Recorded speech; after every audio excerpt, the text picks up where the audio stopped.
Magandang umaga mga idol. Ngayong araw na to pupunta ako kay RJ para ibigay itong sponsor ni Madam Liway. Bibigyan niya ng pera. Naalala niyo pa ba si RJ yung merong cerebral palsy? Kaya tara, let's go. Fast forward na natin tong video na to.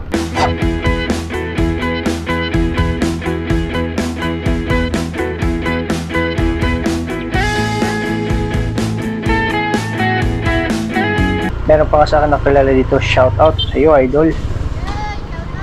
Uy! Shout out! Ano yan? Christmas party nyo? Christmas party nyo? At yun, nandito na nga tayo mga idol. Papuntang bahay nila, RJ. Medyo malayo-layo pa nga ito, kaya i-fast forward natin tong video na to mga idol. Punta tayo dito kay RJ.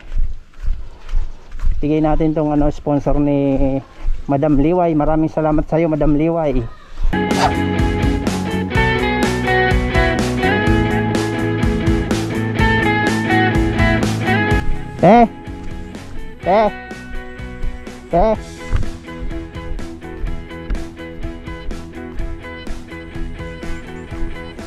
Eh, tao po te.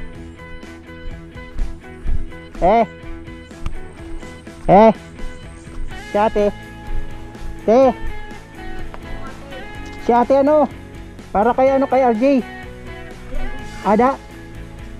Badi kon maanok sa ayam. Te. Te, kilala mo pa ako, te? Te, may nagbigay si Madam Liway ulit. Sponsor sa imo. Ipahatag niya sa imo. Kwarta lang ini. Ikaw na daw ang bahala ha. Gastos ha. Ayun si RJ. Turog pa. Ipahatag niya ini. Kay daw, pambakal daw ni RJ sin gatas saka diaper.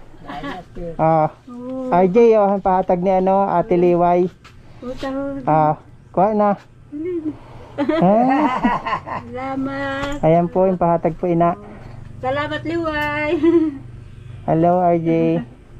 Ayan, naalala niyo pa si RJ Amo po yung hatag niya ina. Salamat nonon. Salamat ha, Buboy. Thank you sa sponsor. Si Madam Liway.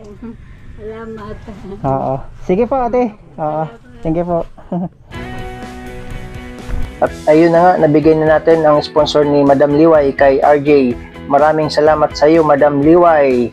God bless po sa iyo. Sa mga gusto po dyan mag-sponsor, PM nyo lang po si Motowin in Action.